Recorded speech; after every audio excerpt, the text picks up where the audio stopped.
very windy day right now. It's, camping near the top of the ridge. There's a reservoir there. So green, no doubt it's called Green Valley, I think. Few people camped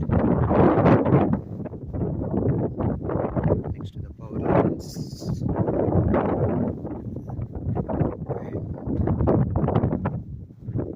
My tent is right there. As you can see, it is flipping and flopping in the wind. I oriented it so that at least there's a minimum amount of wind across the tent.